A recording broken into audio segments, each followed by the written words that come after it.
So I'm going to go against the grain a little bit, and I'm going to share some slides. So, okay. So hopefully you should all be able to see my slides. If you can just put a little yes in the comments, that would be awesome. So how to successfully onboard your new SDRs into confident cold callers in days versus weeks. So this is exactly, I'm going to set a framework for anybody who is currently hiring SDRs that wants to make them successful on the phone. Anybody who's in the process of doing that right now, hopefully I'm going to show you how you can adopt this framework that we use here at Refract and get people booking meetings in 5 days. Here's the problem. The problem is that onboarding has become all the more challenging due to COVID-19. We're not getting FaceTime with new hires. It lacks the intimacy of getting to know your new teammates. You know, we're not meeting them in person. They're in their bedrooms at home. They're not feeling the buzz of the office. I think we all appreciate that showing people the ropes on Zoom is just not quite as easy as being in a meeting room with them. And I tend to find as well in my job that most SDRs are still not being taken through a formal process, an actual tactical process to get them comfortable picking up the phone and booking meetings. What's it leading to? Well, ramp time for new hires is not going in the right direction. It's actually getting longer, not shorter. SDRs are quickly becoming like an expensive overhead and a perceived expensive overhead in the business. Many new SDRs have inherent call reluctance. I think we've all experienced call reluctance at some point in our career, but this is probably more real than ever right now because reps being isolated at home without their peers, if they're totally new to the SDR role, they are literally petrified of picking up the phone. They don't know what to say. They're anxious about it. And so the problem's getting worse. What this is ultimately leading to is SDRs are probably not going to work out. We are failing them at their first hurdle, and lo and behold, they churn from the business. So here's the framework, and I'm going to dive into each one of these. And again, from the point of them joining the company to day 5, the objective here is we get them on the phone feeling super comfortable, pumped up, and booking meetings. Day 0. Why day 0? That's a bit of a weird day, Rich. Well, here's a little message from Sean, who is an SDR that's going to be starting at Refract on March the 1st. I planted the seed with her that before she starts, if she was willing and wanted to, she could actually listen to some of our own cold calls that we make, our outbound calls. And this is the message she sent me on LinkedIn after her interview saying, would love to get some recording material off you at some point so I can start listening.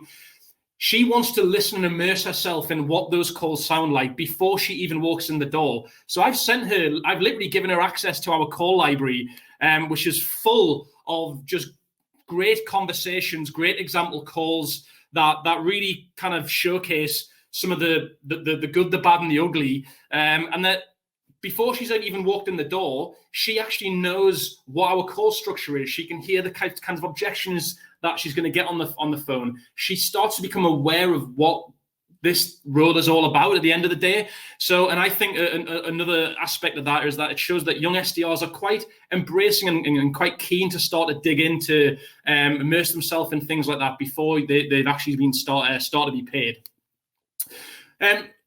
Number 2, intentional non-product training. Again and again, too much time and focus is invested in product training versus the important stuff, which is around messaging, talk tracks, tactics, tonality. So much importance gets put on product knowledge training still to this day. And this is not the stuff that's going to help SDRs book meetings. I believe that SDRs at Refract probably know about 25% of our product versus account executives because they don't need to know the ins and outs of the product. And the reality is when you train as an SDR all about the product and go really heavy on that, what they're going to do is they're going to start product pitching in their cold calls. The cold calls are going to go south as a result. They're going to get knockbacks. They're not going to get the success. Product training should be the last thing on the agenda. Instead, focus your training on things like ICPs, the reasons people buy from you, the value propositions, your competitive landscape, and of course, objections. How we've done this at Refract is now that we're part of the Allego group is we've created a series of video-based training on ICPs, value propositions, even included some customer interviews where we've actually recorded customers that we've invited into our sales stand-ups, and the customers actually describe in these sessions what made them respond in the first place, what made them take the meeting, what made them buy. And after every one of those trainings, they get enrolled in a video challenge, which measures how much they've understood. So I get to measure how effective they are at how much have they learned about our ICPs, how do they sound when they're trying to overcome these objections that we set them. It's a true assessment and making sure they're practicing before they actually start making calls. Next part is learn the framework. Provide your SDRs with a cold call framework. I'm going to guess that many companies out there don't even have one of these. If you don't, consider my optics framework. This stands for opening, problem, think, impact, clue, and a small ask. I'll not go in the ins and outs of the framework on this call today, but if you want to find out more, there's a video on my a link on my LinkedIn profile to a YouTube video where I was doing a webinar with Jason Bay in the US, where I actually go into the specifics of this cold calling optics framework and actually back that up with real cold calls as part of that too. So check that out if you want to learn a framework that you can actually train your SDRs around. Day 4, we're actually going into role play and observation. Like role play, whoa, like people still freak out over role play for some weird reason. It is probably the most powerful way that you can get salespeople practicing comfortable and confident. And what I would say here is if you're going to role play, pair up the new SDRs that you're onboarding with experienced SDRs. Do not pair up new SDR with new SDR. Why? Because they don't understand the talk tracks. They create false call scenarios.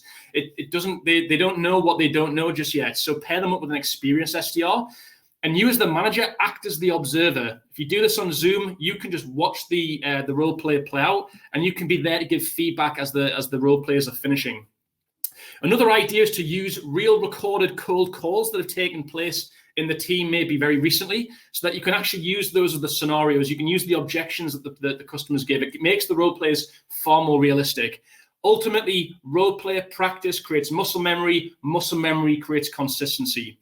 And the other thing that we're doing here at Refract, which really works well, is just get an SDR on day four to watch your other SDRs make dials in a power hour on Zoom, maybe for like up to 2 hours. The reason this is so powerful, even if they can't hear the calls, is they actually get to see the velocity and what it's like to make call after call, and they kind of understand what it takes to drive activities. So just getting the SDR to watch literally 1 or 2 SDRs just making calls, dial the numbers, it gets them understanding what it takes to do the job well. And then finally, big shout out here, when you actually let the SDRs loose on the phone, record their calls, analyze them, repeat. We, of course, have a platform that helps you do just this, but this is where it's, I say they've been on the practice field, they've been on the driving range, now they're on the golf course where it really counts. As they're making their own calls on day 5, putting into practice the stuff that they've learned in the week, be that person to just jump in after every call and give feedback on the conversations, give that feedback back to the SDR and get them back on the phone, making more calls. There is my 5-day framework to get your new SDRs ramped to being confident cold callers. I've seen this work time and time again. Any questions, give me a shout. And connect with me on LinkedIn if you want to find out more.